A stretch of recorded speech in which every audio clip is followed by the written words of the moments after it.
वो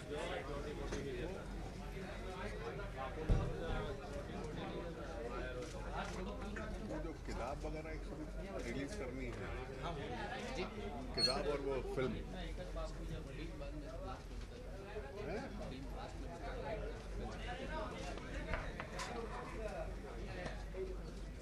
सर बता दो सर, ये जो कंपनी के टाइम पे आपको ये ऐसे नाम दिया गया था कहाँ पे कर रही है? पीछे है इसका दिस इज दी फिल्म। जी फिल्म और आपने यूके तो शुरू में ही कर देंगे, आप जब आप बोलेंगे तब कर देंगे। शुरू में कर दें।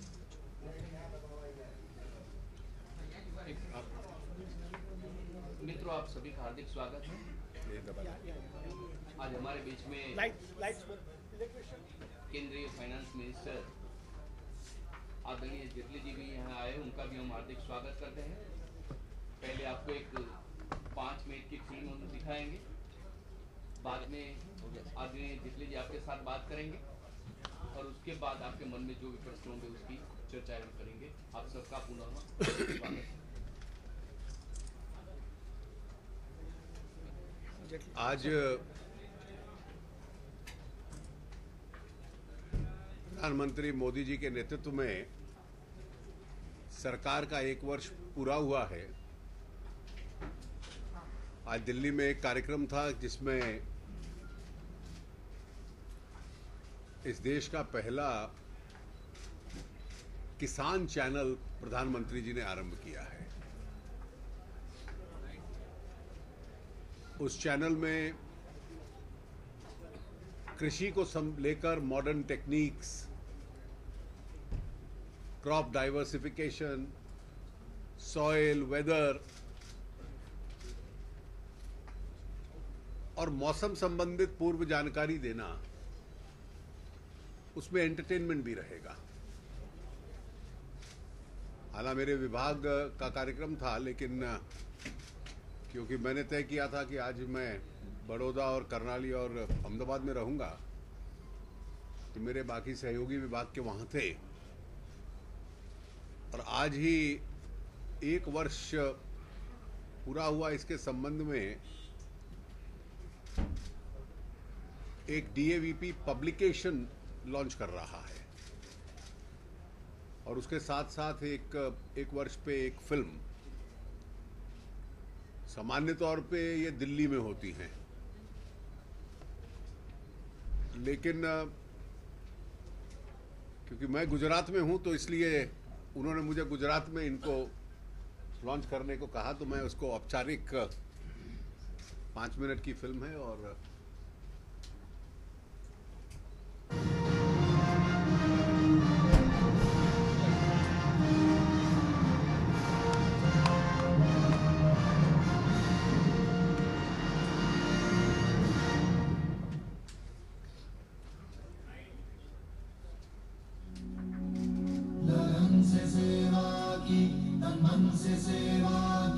निर्धन की सेवा की।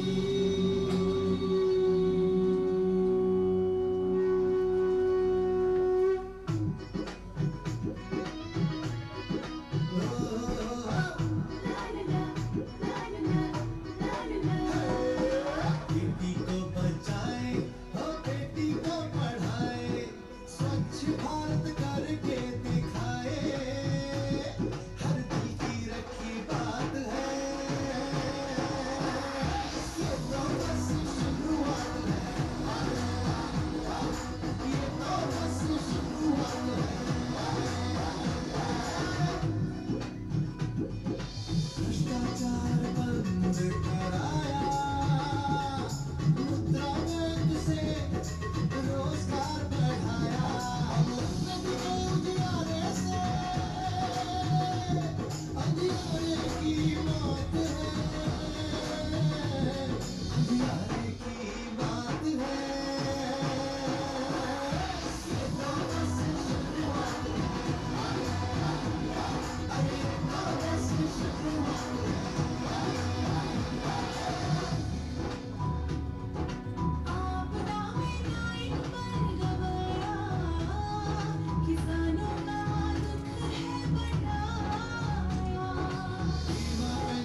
खुशहाली लाए, ये समय की आवाज है, समय की आवाज है।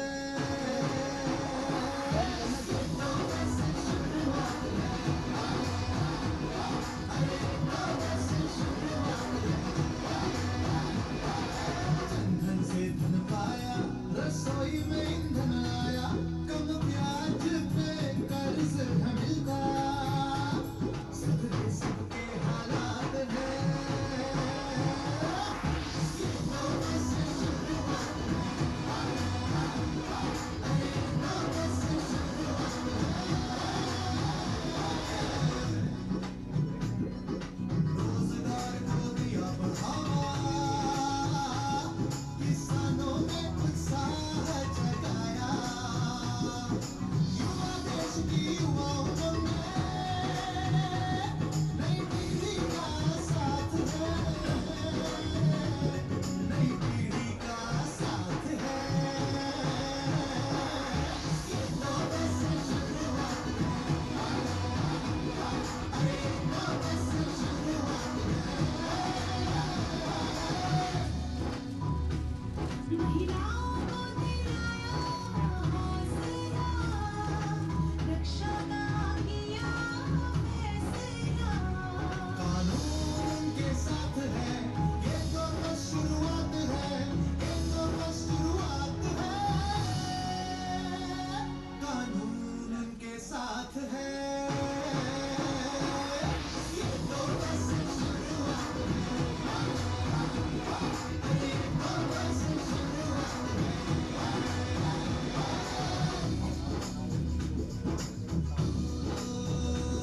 सारी दुनिया को दोस्त बनाया, तिरंगे का मान बढ़ाया, देश देश में गूंज रही अब भारत की बात है। वाह भारत की क्या बात है, ये तो बस शुरुआत है, शुरुआत है, ये तो बस शुरुआत है,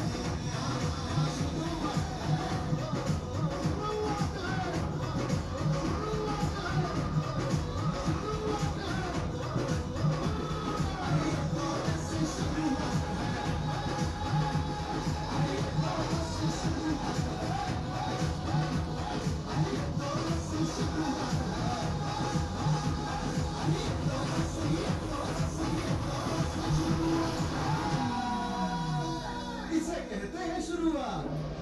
भारत सरकार का साल 1 शुरुआत अनेक।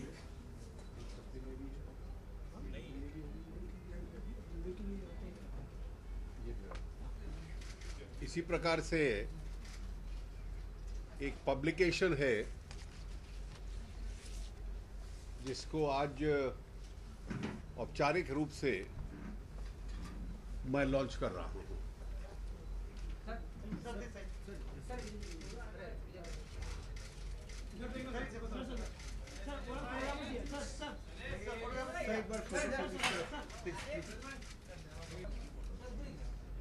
Thank you.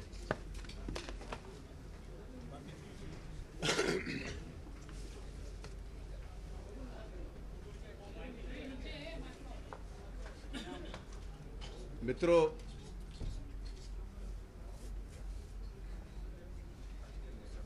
केंद्र में सरकार का 1 वर्ष पूरा हुआ है और अगर इस 1 वर्ष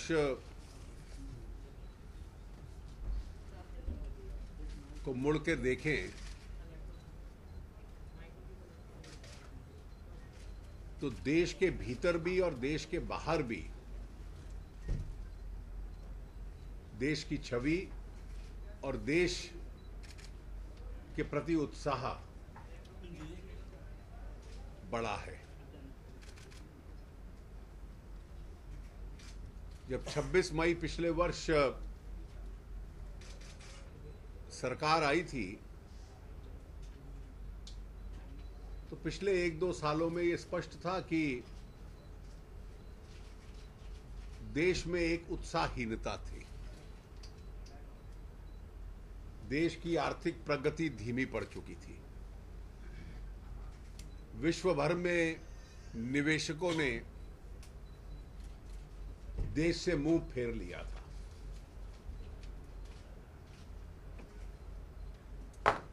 नेतृत्व के प्रति उत्साह नहीं था। निर्णय और कठिन और निर्णायक निर्णय लेने की शासकों की क्षमता भी कम थी। डिसाइसिवनेस नहीं था। देश में एक पॉलिसी पैरालिसिस था और उसके साथ साथ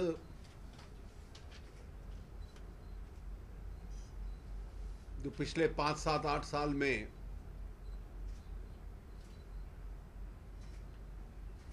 स्पेक्ट्रम में, कोल में, कॉमनवेल्थ गेम्स में शासकों पे आरोप लगे थे, इस देश के निर्णय ईमानदारी से नहीं होते।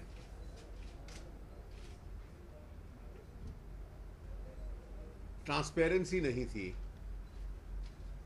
इसको लेकर देश की छवि और देश पे उत्साह दोनों की कमी थी। पिछले 1 साल में भारत की भी और देश की अर्थव्यवस्था की विश्वसनीयता दोबारा बनी है।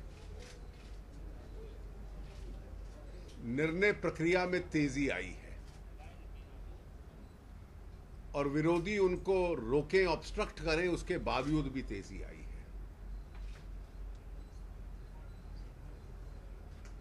पूरी दुनिया जब आर्थिक मंदी के दौर से गुजर रही है, स्वाभाविक है कि कुछ उसका प्रभाव हमारे देश पे भी पड़ता है। लेकिन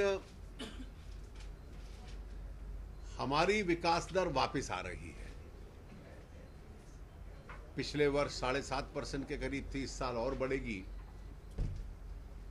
और जो अर्थव्यवस्था के बुनियादी पैरामीटर्स हैं, fiscal deficit, current account deficit, inflation, foreign exchange reserves, ये सब नियंत्रण में है।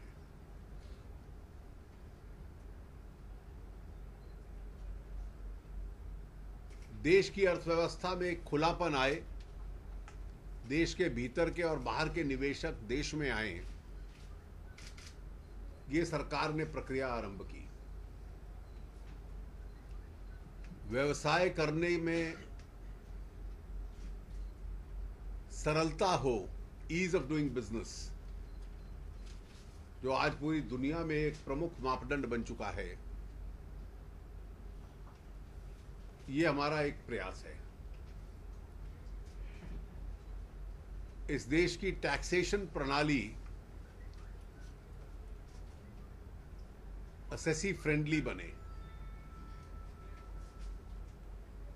इनडायरेक्ट टैक्सेशन, अप्रत्यक्ष करों में हमने काफी हद तक वो प्रक्रिया पूरी कर ली है, कुछ बची है, आने वाले महीनों में पूरी हो जाएगी, कि इस देश में टैक्स की समानता आए। और जीएसटी को मैं मानता हूं कि इस देश की टैक्स प्रणाली का स्वतंत्र भारत में सबसे बड़ा टैक्सेशन रिफॉर्म होगा।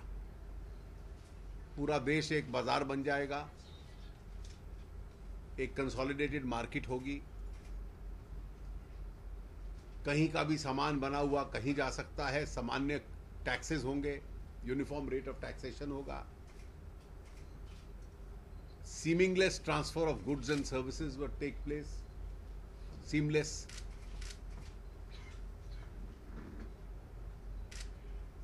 ये व्यवस्था का एक और लाभ है कि कई बार कई पॉइंट्स पे टैक्स लगता है, तो टैक्स ऑन टैक्स, जितना टैक्स दिया है उसके ऊपर भी टैक्स लगे, वो नहीं होगा, और उससे लॉन्ग टर्म में कीमतें भी कम हो सकती हैं। डायरेक्ट टैक्सेशन को भी ग्लोबली कंपैटिबल हम लोग करने की कोशिश कर रहे हैं।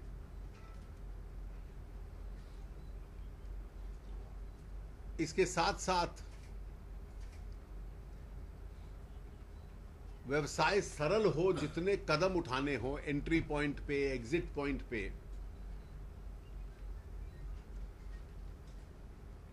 ये एक माहौल देश में हम लोगों ने बनाया है। सब्सिडीज गरीब आदमी तक पहुंचे जिसको उसकी आवश्यकता है और उसका दुरुपयोग ना हो। दुरुपयोग रोकने से ही बचत होती है और सरकार के पास राजस्व रहता है गरीब की सेवा के लिए। जितने देश के प्राकृतिक साधन हैं उसके आवंटन की प्रक्रिया सरल और ट्रांसपेरेंट हो। और यूपीए सरकार में तो बहुत विवाद इसी को लेकर थे। तो स्पेक्ट्रम, कोल, मिनरल आज केवल नीलामी के माध्यम से मिल सकते हैं। यूपीए शासन में तो सैकड़ों लाखों करोड़ों का देश के राजस्व का नुकसान हुआ जब कुछ चंद चुने हुए लोगों को उसका लाभ दिया गया। मैं इसीलिए कहता हूं कि क्रोनी कैपिटलिज्म देखना था तो वो यूपीए का मॉडल था। ऑनेस्ट ट्रांसपेरेंट लिबरलाइजेशन देखना है तो वो एनडीए का मॉडल है। और सरकार की ये जो आर्थिक ताकत बने, इसको गरीबों के लिए प्रयोग किया जाए।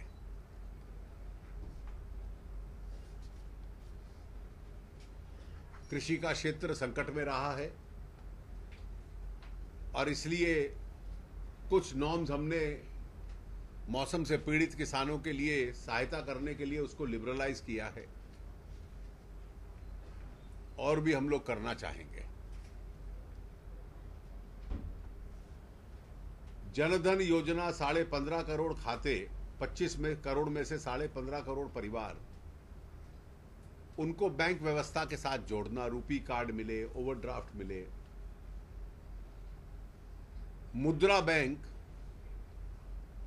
कि 5,77,00,000 छोटे उद्यमी जिनको कोई साधन नहीं था उनकी फंडिंग हो। स्मॉल एंड पेटी ट्रेडर्स 50,000 रुपए से लेकर 10 लाख रुपए तक, जिससे अपने व्यवसाय को वो बढ़ा पाए।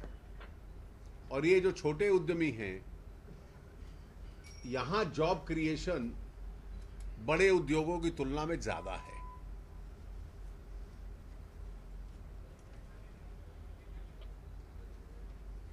गरीब आदमी की सहायता करना ये केवल चुनाव के वर्ष में साधन बांट देना उससे नहीं होगी।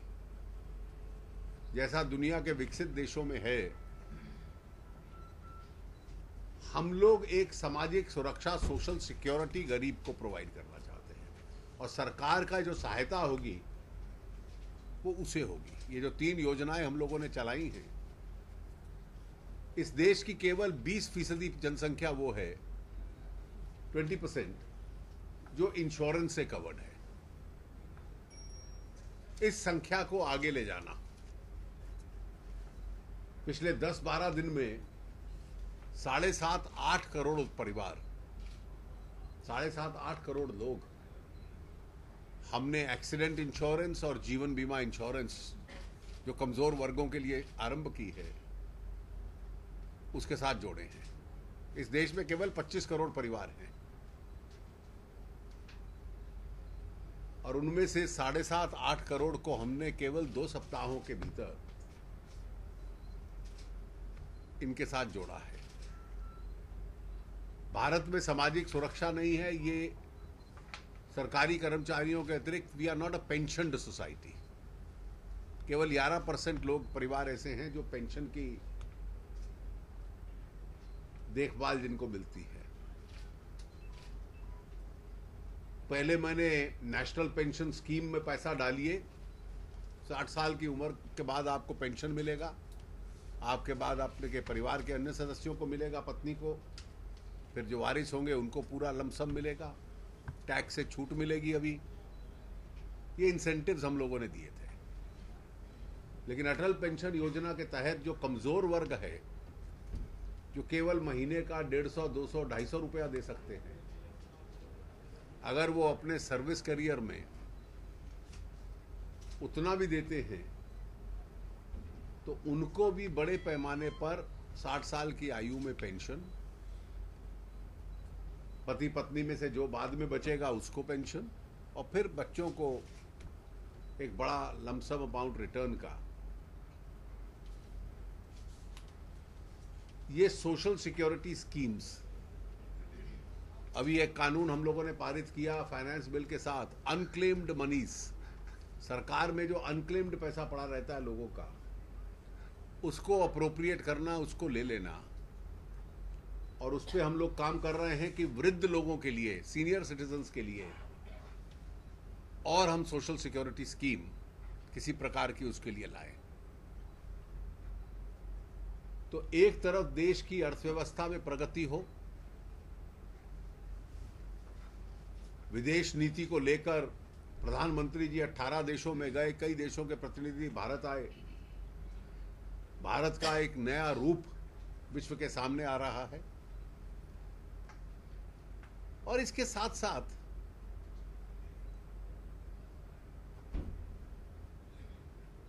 हमारी अर्थव्यवस्था रिकवर कर रही है यूपीए काल के कमजोरियों से,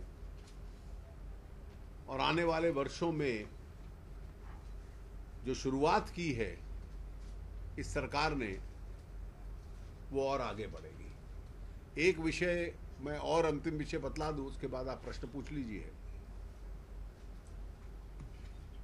कि संघीय ढांचा, फेडरल स्ट्रक्चर मजबूत रहे, इसके लिए हमने केवल नारा ही नहीं दिया। आज हर राज्य की सहायता जो केंद्र के डिविजिबल पूल से होती है वो अधिक हो रही है। कोयले का, खदानों का जितना पैसा आ रहा है वो केवल उन राज्यों को जा रहा है जहां वो कोयला या खदान निकलते हैं। तो सरकार राज्यों को आर्थिक दृष्टि से मजबूत कर रही है, ये सरकार की स्पष्ट नीति है। और इससे क्षेत्रीय दलों में जो राजनीति के धरातल पे हमारे विरोधी भी हैं, लेकिन हमारे कई सरकार के कदमों में वो पूर्ण सहयोग कर रहे हैं, क्योंकि सरकार उनके साथ ईमानदारी के साथ अपना रवैया रखे हुए है। ये कुछ ओपनिंग कमेंट्स थे मैंने दिए, आपको जो प्रश्न होंगे आप एक एक करके। सर, देश में एनपीए एक सबसे बड़ा इश्यू है और कुछ कदम जो हमने उठाए हैं वो ढाका पे ये जानकारी कह रहे हैं 3 लाख करोड़ के ऊपर एनपीए हो गया है। तो क्या कुछ पावर देंगे बैंकों को सेबी की तर्ज पर, ताकि वो और मजबूत हो पाए? देखिए, जो एनपीएस थे, जब हमारी सरकार आई तो यूपीए सरकार में जो आर्थिक मंदी आई थी और धीमापन आया था, स्लो डाउन का डायरेक्ट असर बैंकों पे पड़ता है। उद्योग बैंकों का पैसा नहीं चुका पाते, और जब बैंक कष्ट में आते हैं तो फिर बैंक इकोनॉमिक एक्टिविटी को फाइनेंस नहीं कर पाते। इस परिस्थिति में देश की अर्थव्यवस्था को हम लोगों ने संभाला है। कुछ एनपीए 2%, 2.5% तक चल सकते हैं। एक वक्त था कि ये संख्या बहुत बढ़ गई थी, और फिर वो सरफराजी एक्ट आने से 2% की तरफ जाने लग पड़ी थी। पिछले कुछ वर्षों के धीमेपन से जब मोदी जी की सरकार बनी, ये वापस 6% पे थे। हम लोगों ने पब्लिक सेक्टर बैंक्स प्रोफेशनल तरीके से चलें, राजनीतिक हस्तक्षेप ना हो, तो प्रधानमंत्री जी ने भी उनको कहा, कभी मेरा या मेरे मंत्रियों का आपको फोन नहीं आएगा कि इसको पैसा दीजिए, ये प्रोफेशनली तय कीजिए। अभी भी संकट में से वो निकले नहीं हैं, लेकिन ये 31 मार्च को जो क्वार्टर समाप्त हुआ है, उसमें पहली बार वो संख्या कम हुई है। इससे पहले क्वार्टर में 5.64% थी, 31 मार्च को लगभग 5.2% पे आई है। लेकिन मैं फिर भी ये नहीं कह रहा हूं कि ये पूरा प्रोसेस रिवर्स हो गया है। कई बार ये डेवलपमेंट पैची होते हैं, तो जब तक 2-3 क्वार्टर लगातार ये डिक्लाइन सामने नजर नहीं आएगा और जैसे ही इकोनॉमिक एक्टिविटी बढ़ती है, इकोनॉमी ज़्यादा एफिशिएंट होती है, तो ये संख्या थोड़ी कम आनी चाहिए। उसी प्रकार से बैंक्स के बोर्ड्स, हमने अपॉइंटमेंट्स को जो चेयरमैन, मैनेजिंग डायरेक्टर, सीईओज हैं उसको प्रोफेशनलाइज किया है। सीईओ और एग्जीक्यूटिव चेयरपर्सन्स की अपॉइंटमेंट को अलग अलग किया है। और बैंकों में जो सरकारी नुमाइंदे डायरेक्टर बनते हैं, जिनको लेकर बहुत शिकायतें रही हैं, वो बनाने बंद कर दिए हैं और एक बैंकिंग ब्यूरो का गठन किया है जो कि प्रोफेशनल डायरेक्टर्स गवर्नमेंट के नॉमिनी में आए, बैंक्स की मैनेजमेंट को प्रोफेशनलाइज करने के लिए। जनधन योजना में 15 करोड़ से 15.5 करोड़ खाते खोले गए, तो अभी दिल्ली में किसी ने सर्वे किया है, उसमें 70% खाते में देखिए, कोई भी रकम नहीं। पहले जो व्यक्ति पैसा नहीं डालता था, बैंक उसका खाता नहीं खोलते थे। जनधन के पीछे उद्देश्य ये था कि जिसके पास 1 रुपया भी नहीं है उसका भी फिनेंशियल इंक्लूजन हो। तो जो टेलीविजन चैनल ये प्रोग्राम दिखाते हैं कि भाई इसमें पैसा नहीं है, उनको जनधन की कल्पना नहीं है कि जिसकी जेब में 1 रुपया भी नहीं है उसको फाइनेंशियल सेक्टर में हम लोग इंक्लूड करें। जब बैंक के साथ वो जुड़ेगा, उसके बाद जितनी भी उसको मनरेगा से लेकर window pension, old age pension, subsidies, कल आज तो अभी हमने एलपीजी की सब्सिडी डाली है 12.5 करोड़ खातों में, तो धीरे धीरे उन खातों में पैसा जाए। कल को मान लो केरोसिन का हम तय करते हैं तो सब्सिडी का डायरेक्ट बेनिफिट ट्रांसफर होगा। तो जितनी सरकारी पेमेंट्स होंगी वो सारी उन खातों में जाएंगी, जो प्रक्रिया अब शुरू हो चुकी है। मगर जीरो बैलेंस रहता है ना बैंक खाते में अभी भी, जो आप बताए थे। ऐसा है? सब्सिडी है या मनरेगा योजना के खाता अलग है, परंतु आज जो खोला नहीं, गया नहीं, खाता जो है वो जीरो बैलेंस। उद्देश्य यही था कि जीरो बैलेंस के साथ भी लोग खोलें और फिर उनमें सारी सरकारी उससे लीकेज भी कम होता है। पैसे का लीकेज कम होता है कि गांव के प्रधान ने देना है, बेनिफिशियरी तक कितना पहुंचेगा, जब उसके खाते में पहुंचेगा तो स्पष्ट हो सकता है कि कितना पहुंचा है। और आज उन जीरो बैलेंस अकाउंट्स में पैसा डालने की व्यवस्था इन योजनाओं के माध्यम से है। चिदम्बरम ने उनके इंटरव्यू में बताया है, कल या परसों चिदम्बरम ने अपने इंटरव्यू में बताया है कि ये सरकार ने बातें ज़्यादा किया है, कुछ काम नहीं किया। ऐसा है कि पूरी दुनिया से जो रिएक्शंस आ रहे हैं वो शायद चिदम्बरम साहब से सहमत नहीं है।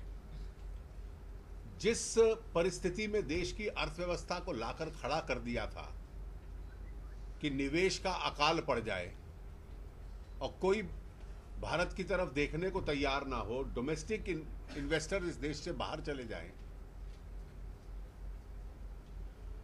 उस परिस्थिति को रिवर्स किया है। आप पूछ रहे थे कुछ पीछे खड़े? प्लीज यस देखिए, I have been repeatedly saying that the era of tax havens is now going to come to an end. The world is increasingly moving towards automatic transmission of information with regard to illegal monies held abroad.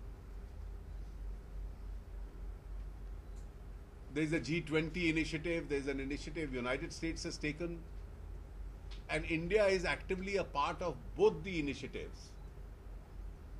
और 2017 तक ये स्थिति आएगी कि जितनी भी information, जानकारी होगी वो रियल टाइम में ऑटोमेटिक एक्सचेंज ऑफ इंफॉर्मेशन से आएंगी। हम लोग स्विस अथॉरिटीज के पास वहां के बैंकिंग लॉज की जो सीक्रेसी है उसको तोड़ने के लिए प्रयास कर रहे थे। हमने रेवेन्यू सेक्रेटरी के नेतृत्व में एक डेलीगेशन भेजा, उसके बाद मैं स्वयं स्विट्जरलैंड गया था, डावोस में। वहां के इकोनॉमिक अफेयर्स मिनिस्टर से मेरी बात हुई। 1.5-2 सप्ताह पहले वो स्वयं हिंदुस्तान आए थे, मेरी फिर उनसे बात हुई। स्विस का कहना यह था कि जो इंफॉर्मेशन भारत को गैर कानूनी तरीके से मिली है, स्टोलन इंफॉर्मेशन है, जो एचएसबीसी की थी, हम उसमें सहयोग नहीं करेंगे। हमारा कहना यह था कि अगर उस इंफॉर्मेशन में हम कोई एविडेंस आपको देते हैं एडिशनल, जो हमने इकट्ठी की है देश में, जो स्टोलन नहीं है, तो आप उसको कंफर्म या डिनाई करोगे क्या, और जल्दी करोगे। तो वो अग्री किए थे। तो ये जो इंफॉर्मेशन आई है, हालांकि कुछ नामों के संबंध में आई है, लेकिन इस दिशा में एक बड़ा महत्वपूर्ण कदम है। और ये एक और चीज दर्शाता है कि जिन लोगों ने अपने साधन बाहर रखे हुए हैं, उनके लिए अब ये सुरक्षित नहीं है। It's no longer safe to keep your assets outside the country illegally. हम लोग जो ब्लैक मनी बिल पास हुआ है, उसमें एक कंप्लायंस विंडो खोलेंगे। उस कंप्लायंस पीरियड में उसको डिक्लेयर कीजिए, टैक्स दीजिए, पेनल्टी दीजिए, और अगर वो भी अफसर नहीं प्रयोग करेंगे तो जिस दिन कंप्लायंस विंडो बंद हो जाएगी तो फिर और सख्त कार्रवाई उस पर होगी। देखिए, the department has been in case after case taking action. This is being supervised by the SIT. Most assessments with regard to those names have been completed before 31st March this year. 121 prosecutions have already been filed in courts. तो इसलिए इस दिशा में जो कानूनी कार्रवाई करनी है वो हम लोग पूरी कर रहे हैं। Sir, but Mr. Arun Shourie is repeatedly maintaining that this government is good at managing headlines. He and Chidambaram seem to be agreeing these days.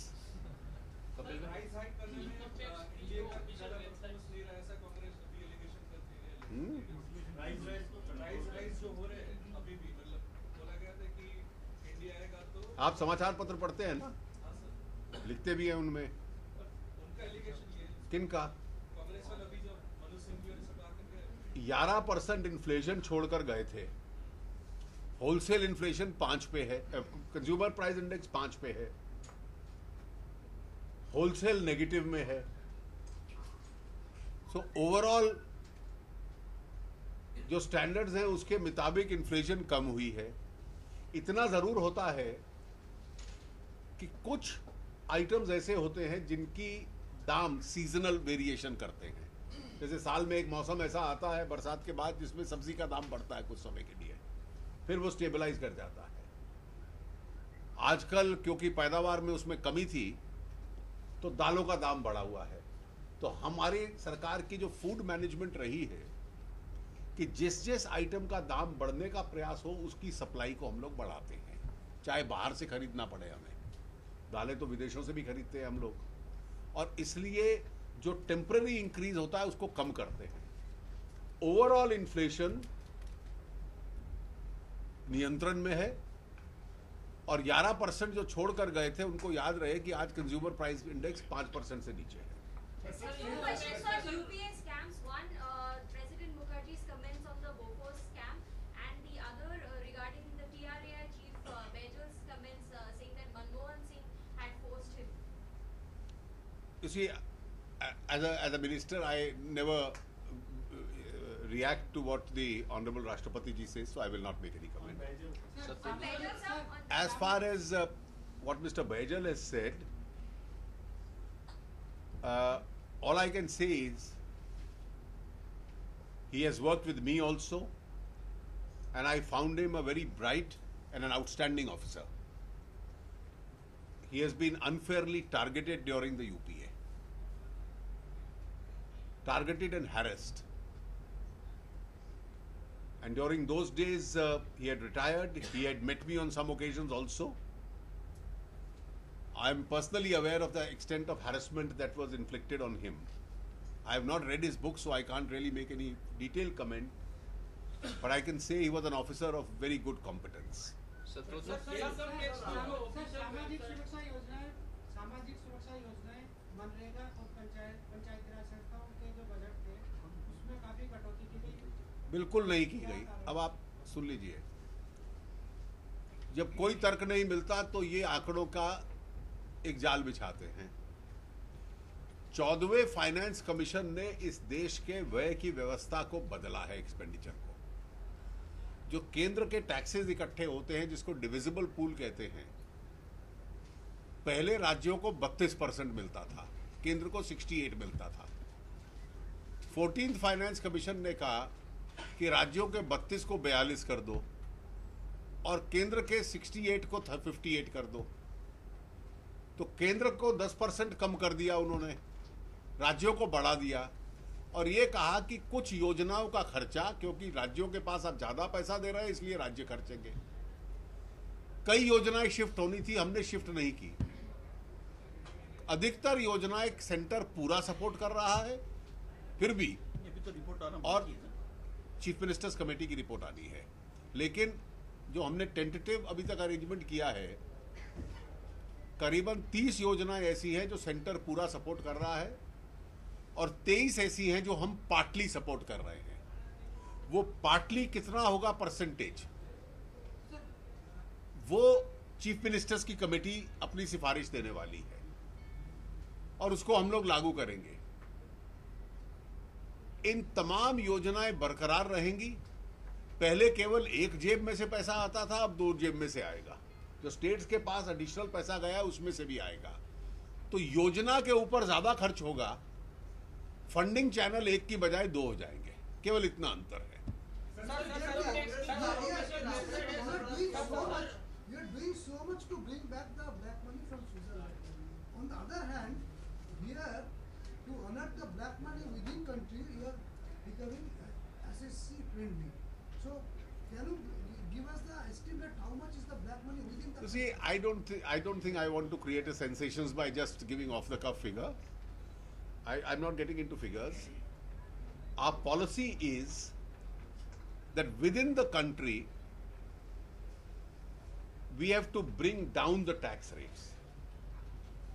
So, I have increased the exemption limit last year.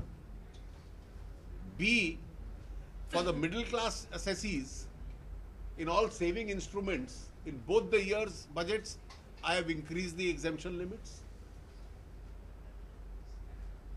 Corporate taxation, we are bringing down from 30 to 25. And therefore, by rationalizing taxes, we are creating incentive for people to fully pay their taxes. पहली जून से तो बढ़ा रहे हो आप service tax. देखिए, service tax तो GST के दौरान, क्योंकि स्टेट्स भी शेयर करेंगी तो स्वाभाविक रूप से उसकी दर अब डिफरेंट होनी थी। तो we are preparing for the GST implementation. It's a fine that the generation of black money. Be calm. Ask the question calmly. No. What about the unearthing the black money already there within the country? भाई ये सारे steps जो हम लेते हैं, ये सारे steps जो ले रहे हैं, वो टैक्सेस को रैशनलाइज करना, उसके बाद आप और भी अगर फाइनेंस बिल के मेरी स्पीच जो पूरी आप पढ़ लीजिए, जो स्टेप्स मैंने अनाउंस किए हैं, प्रॉपर्टी ट्रांजैक्शंस में उसको रिस्ट्रिक्ट करना, पैन कार्ड वाला एक प्रपोजल मैंने दिया है जिसपे हमने फाइनल डिसीजन अभी लेना है। That is all intended to squeeze the quantum of black money. Sir आप कुछ सीनियर सिटीजन्स के लिए आपने कहा कि जो अग्रिम मनी है उसका आप इस्तेमाल करने की प्लानिंग कर रहे हैं, क्या कोई अपना स्पेसिफिक फिगर्स हैं कि कितना अमाउंट है और उसके अकाउंट? देखिए, मैंने अपने बजट के भाषण में एक रफ एस्टिमेट दिया था। एक्चुअल अमाउंट उससे ज्यादा भी हो सकता है। उस योजना के लिए जो पैसा मुझे चाहिए, अब वो योजना का स्वरूप क्या होगा मैं बाद में घोषित करूंगा, अभी नहीं। मैंने बजट स्पीच में कहा था कि I have been able to identify already ₹6,000 crore lying unclaimed. 6,000 मैंने बजट के भाषण में कहा था। तो एक्चुअल अमाउंट उससे ज्यादा ही होगा, कम नहीं होगा। और वो सारा पैसा सरकार खर्चे पे अपने लगाए, उसके स्थान पर आई हैव अप्रोप्रिएटेड इट, और फाइनेंस बिल के साथ मैंने एक प्रपोजल पास कर दिया है। I have appropriated it for a social sector scheme for the senior citizens. Sir Pakistan के प्रति हमारी विदेश नीति सफल या निष्फल, क्योंकि हम बदलते जा रहे हैं। देखिए, बदलते कोई नहीं जा रहे। हम अपने हर पड़ोसी से मित्रता का संबंध चाहते हैं और उस मित्रता का संबंध बने और स्थिति सामान्य हो, भारत की नीति वही है। हम अपेक्षा करेंगे कि वो सामान्य स्थिति लाने में पाकिस्तान भी अपनी रणनीति को बदले। सर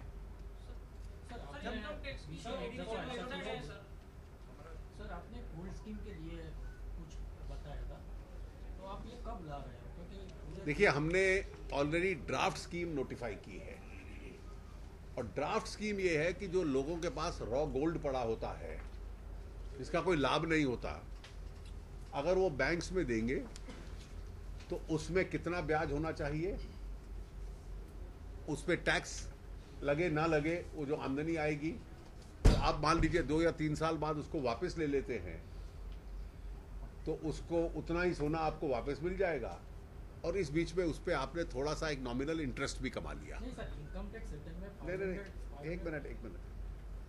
तो ये जो गोल्ड स्कीम मैंने ड्राफ्ट नोटिफाई की है, इस पे लोगों के सुझाव मंगवाए हैं, उसके बेसिस पर हम अपनी फाइनल स्कीम उसको नोटिफाई करेंगे। नहीं, इसमें इनकम टैक्स कांग्रेस रिटर्न का आरोप है कि में राफेल में बहुत बड़ा स्कैम हुआ है। राफेल में बहुत बड़ा स्कैम हुआ है, ऐसा कांग्रेस का आरोप है। राफेल की जो पर्चे राफेल फ्रेंच डील, उसमें बहुत बड़ा स्कैम हुआ है। फ्रेंच प्लेन आप उसकी डिटेल बताइए, क्या स्कैम हुआ है? कांग्रेस का ऐसा आरोप नहीं, आरोप लगाया पर कुछ समझ में आया, तर्क क्या है? कांग्रेस ऐसा बता रही है कि उनके वक्त पर 18 प्लेन वहां से खरीदना था और बाकी के प्लेन यहाँ पर बनाना था। मोदी, देखिए, मुझे लगता है कि इस देश की सुरक्षा को मद्देनजर रखते हुए ये व्यवस्था नहीं चल सकती कि 10-10, 15-15 साल लग जाएं, जिसकी एयरफोर्स और आर्मी को जरूरत है उस ट्रांजैक्शन को फाइनलाइज करते हुए। इसलिए जो गवर्नमेंट टू गवर्नमेंट ट्रांजैक्शन होता है, यह फैसला भारत सरकार और फ्रेंच गवर्नमेंट के बीच का है, यह किसी निजी व्यक्ति के साथ नहीं है और इसलिए इस पूरी ट्रांजैक्शन का कांग्रेस एक बार अध्ययन कर ले। इनकम टैक्स की जो ऑफिशियल वेबसाइट लेकिन आप डिक्लेयर क्यों नहीं? 2015 का रिटर्न भरने के लिए फॉर्म अभी तक अपलोड नहीं हुआ है, जिसके कारण कई तरह का ऐसा है कि अभी समय है, इसमें अभी समय है।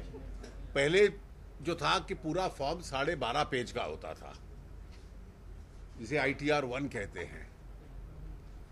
उसके बाद जो नए सुझाव आए, उसके बाद उस 12.5 को 13.5 पेज कर दिया। स्वाभाविक था कि उसकी आलोचना होनी थी। जब ये किया गया तो मैं विदेश में था, तो मुझे जानकारी मिली, मैंने रोका है और उसको बहुत सरल कर दिया जाए। ये प्रक्रिया लगभग समाप्त हो गई है, कुछ ही दिनों में वेबसाइट के ऊपर आ जाएगा।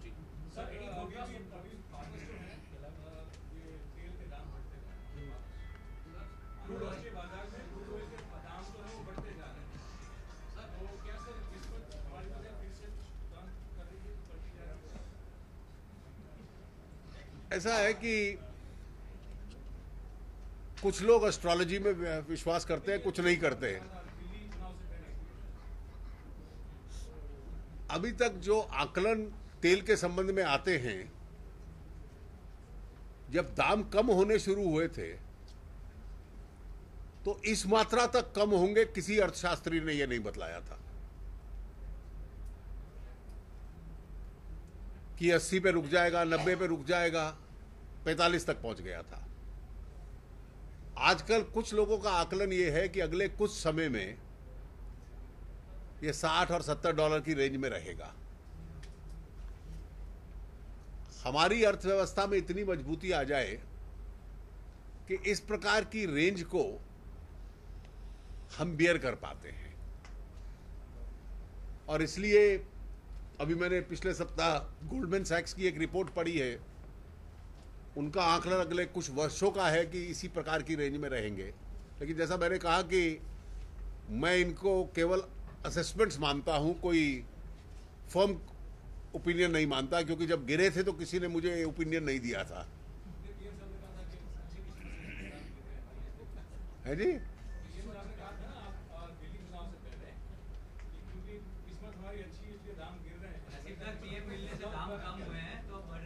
एक बड़ी पुरानी कहावत है, फॉर्च्यून फेवर्स द ब्रेव।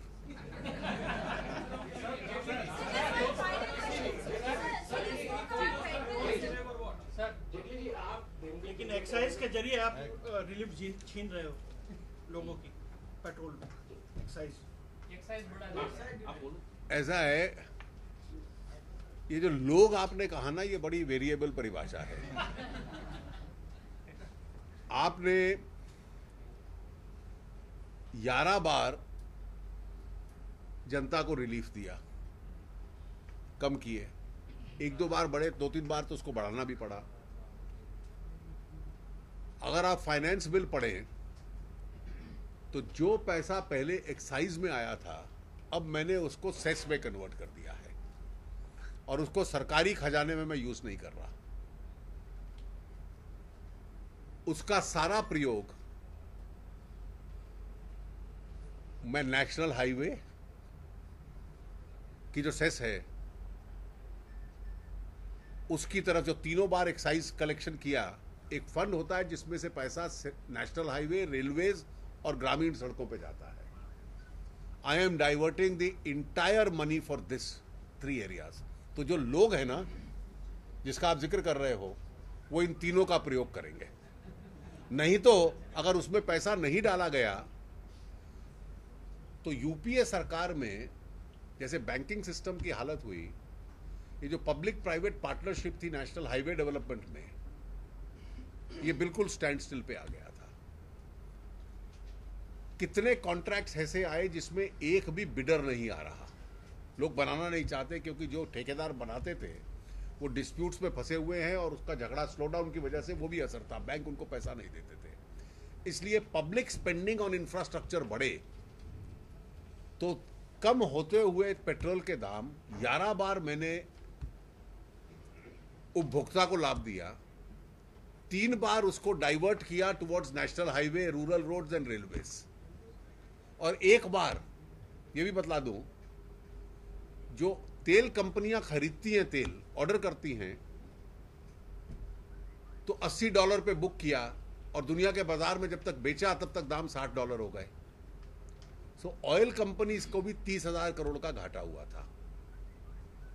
तो 1 बार उन्होंने भी रिटेन किया ताकि ऑयल कंपनीज भी हमारी कमजोरी की स्थिति में ना आ जाएं।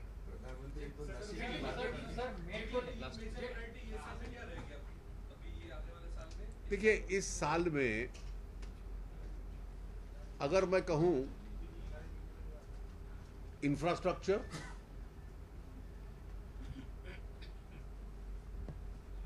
और उसमें भी रूरल इंफ्रास्ट्रक्चर जिसमें विशेष रूप से सिंचाई, और उसके साथ ये जो हम पैकेज पूरा धीरे धीरे बना रहे हैं सोशल सिक्योरिटी स्कीम्स का, इसको स्ट्रेंथन करना। एक क्रिकेट से जुड़ा हुआ मेरा प्रश्न है, आप डीडीसीए से भी जुड़े हुए हैं और मैं क्रिकेट से 2 साल से नहीं जुड़ा, मैं उस पर उत्तर नहीं दूंगा। क्या मानते हैं कि मेट को लेकर जल्दबाजी होगी सरकार? जो मेट को लेकर जो हमारे प्लानिंग थे, लेकिन जो डिसीजन लिया उससे कोई जल्दबाजी, सरकार ने तो कोई निर्णय लिया नहीं। हमने तो सिर्फ 1 अप्रैल 2015 से छूट दी है। जो विवाद था भविष्य के लिए हमने क्लैरिफाई कर दिया। जो पुराना 2012 का फैसला है वो एक जुडिशियल अथॉरिटी का फैसला है, उसको सुप्रीम कोर्ट देख रहा है, उसमें सरकार क्या कर सकती है? देखिए, अभी हम अच्छी है, आप कह रहे हैं, फिर क्यों सहमति नहीं हो रही है? यूपीए सरकार से जीएसटी शुरू हुआ। देखिए, सहमति तो है, लेकिन बड़ा दिल करके कांग्रेस उसको पारित करने में सहायता करे, उसकी थोड़ी कमी है। तो यूपीए सरकार ने तो शुरू की थी। देखिए, जितने भी फैसले यूपीए सरकार ने लिए, आज कांग्रेस पार्टी की मौजूदा लीडरशिप उनका विरोध कर रही है।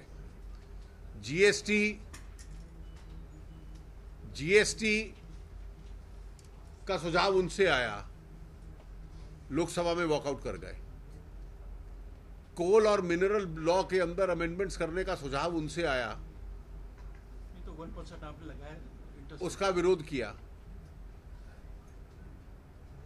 ये रियल एस्टेट बिल है, ये कांग्रेस के जमाने का बिल है, स्टैंडिंग कमेटी ने भी कार्रवाई कांग्रेस के जमाने में की, अब उसका विरोध कर रहे हैं। तो मुझे